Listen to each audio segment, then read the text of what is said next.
Welcome to the Holy Land Dispatch podcast.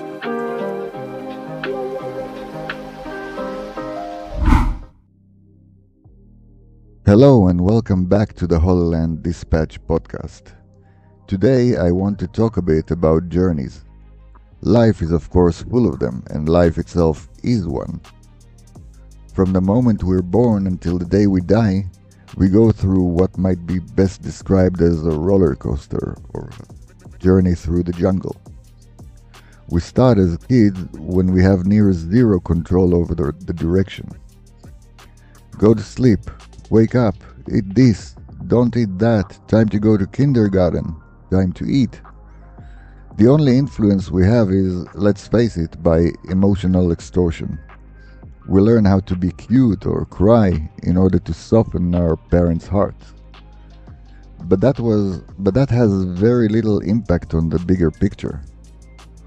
We're still following the path laid out by our parents, and generally speaking, we can at least find comfort in them having our best interest in their hearts and minds. This part of the journey, though, is also characterized by us having near zero responsibility. Oh, I broke my dad's computer? Never mind, he'll buy a new one. Oh, I ruined mom's gift basket? Never mind, her ill grandma would understand. We do as our parents tell us, and when we mess up, regardless of the significance, we don't really face the consequences ourselves. In Judaism, as in most societies, this is the norm.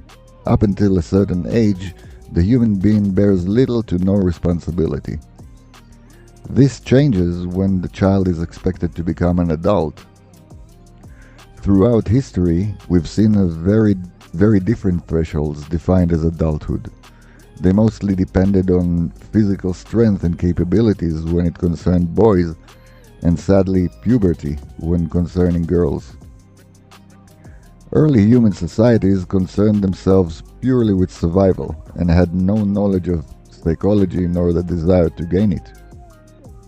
Later on, when our kind reached a phase when existence was more stable, they found the time to reflect, albeit shortly, on what childhood is about.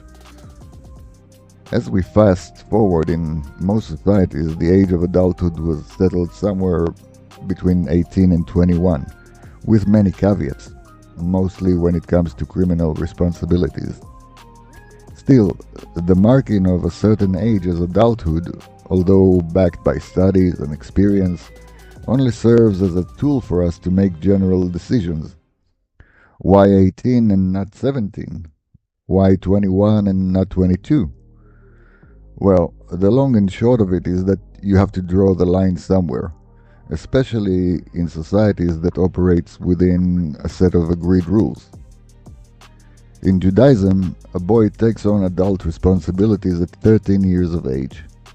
A girl is considered responsible a year earlier. At face value, this sounds quite unsettling. Leaving the boy aside for a moment, a girl?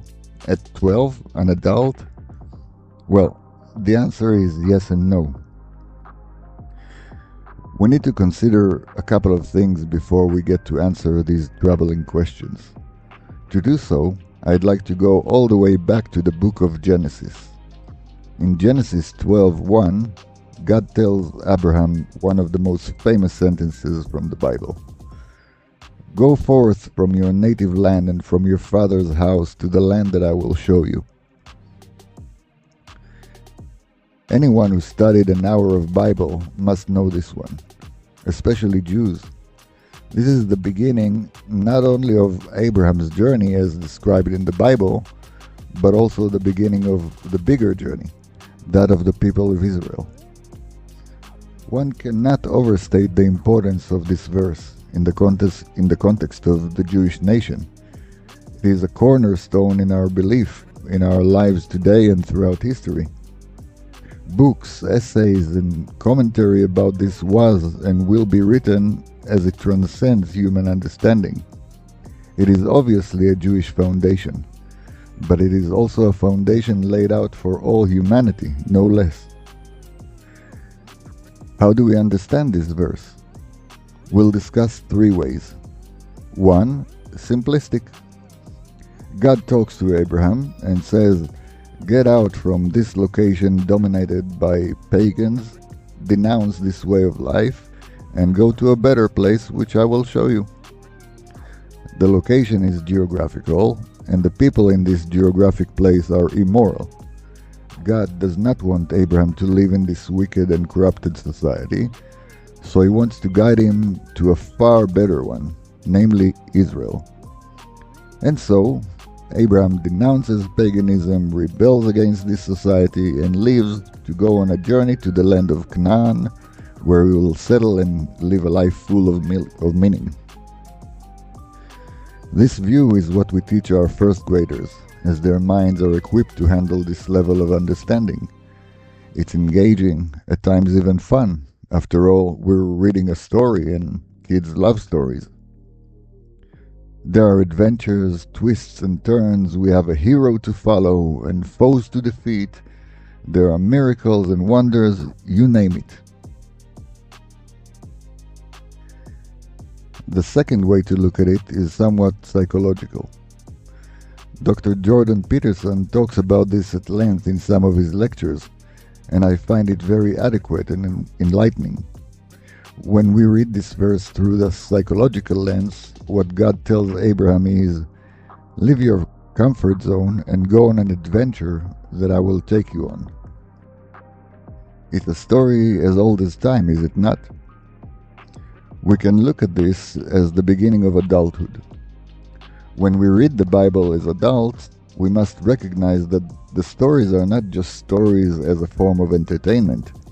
There's a reason the Bible resonates throughout the ages.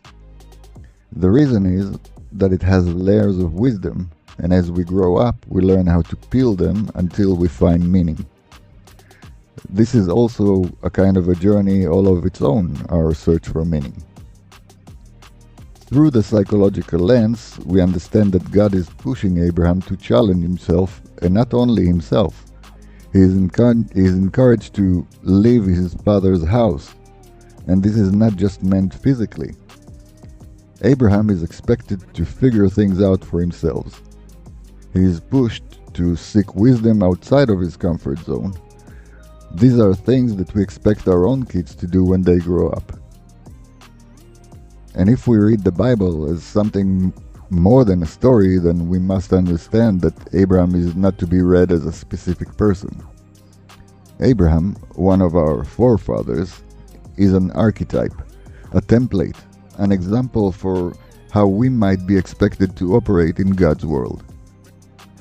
I highly recommend digging into Dr. Peterson's writing and speech about this in far greater depth than we can achieve here. This was the second way we can view this verse. The third way is the way I learned from the Holy Zohar. The Kabbalistic view, the way people who delved into the deepest mechanics of the world view this sentence, is the way an individual is expected to view it. The Torah is not a revolutionary manifesto. We're not reading the Torah in order to change the world. We read and learn it in order to do one thing and one thing only, to change oneself. That is why every Jew is expected to study it, not to get a degree or be recognized as a wise old man, not to achieve any kind of greatness. Judaism is a religion with a purpose, a religion with a clear aim. That aim is hinted at in the verse we read here. Go forth from your native land and from your father's house to the land that I will show you. Those of you who followed the Holy Land Dispatch might be able to guess what I'm going to say next. God talks to Abraham. God is inside of Abraham. Well as outside, but let's leave that for another day. And Abraham gets the message that he is supposed to go on a journey. What is this journey? Where from? Where to? Well, we are not just physical bodies. In fact, our bodies are simple and limited tools which our true selves are using in this consciousness we call the world. The world as we experience through our five senses is a space in which our bodies operate, but moving from one physical location to another is at best a byproduct. The journey Abraham is expected to embark on is of course internal. Abraham lived in a consciousness not unlike the one we all live in now, a pagan consciousness, a consciousness that elevates materialistic richness over most other things, a consciousness that puts me in the center of existence and serves me only, or at best me first. And so Abraham understands he needs to elevate himself. God is telling Abraham to leave his selfish, pagan, materialistic consciousness and elevate to the consciousness he would show him. It's the consciousness for which this world was created. We're here in order to embark on the journey to this consciousness, the highest one we can reach. You've guessed correctly. This is the consciousness we call Israel. Yes, there is a physical location called Israel, and thank God there is a state called Israel. Yes, there is critical importance for both. However, one can live in the state of Israel, in the land of Israel, and let's face it, most of us do, without getting anywhere near the consciousness of Israel. That is why it's not enough to do Aliyah. We must learn Torah. We must understand what it's all about and how to use the wisdom in it. We must reach adulthood. We must go forth from our native land and from our father's house to the land that God will show us. In fact, He already has, if we know where to read and how to read it. So, in Judaism, a boy is considered an adult at 13. We do a nice ceremony and call it bar mitzvah, which literally means committed to the commandments, and voila, adult. Well, not so fast there, buddy.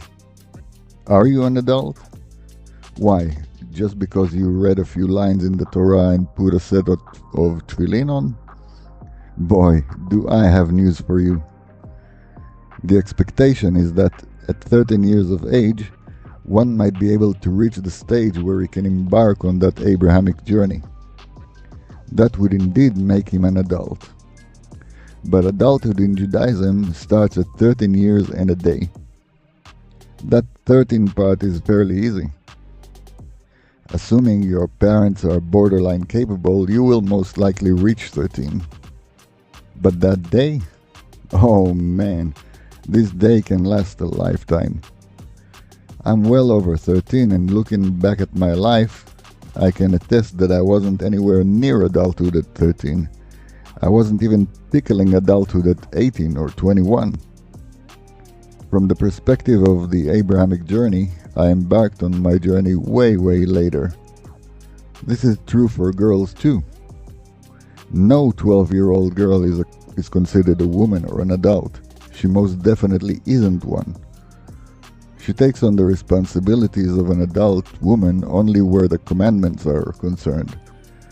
Making the leap from fulfilling duties towards God and what humans consider adulthood to be is, well, ungodly. Abraham is a template or an archetype. His journey is our own. His ascendance to the consciousness of Israel is our inspiration, our journey. It's our duty. In fact, God made this world so we can embark on it. Time to grow up. Thank you all for once again joining me on the Holy Land Dispatch podcast. God bless.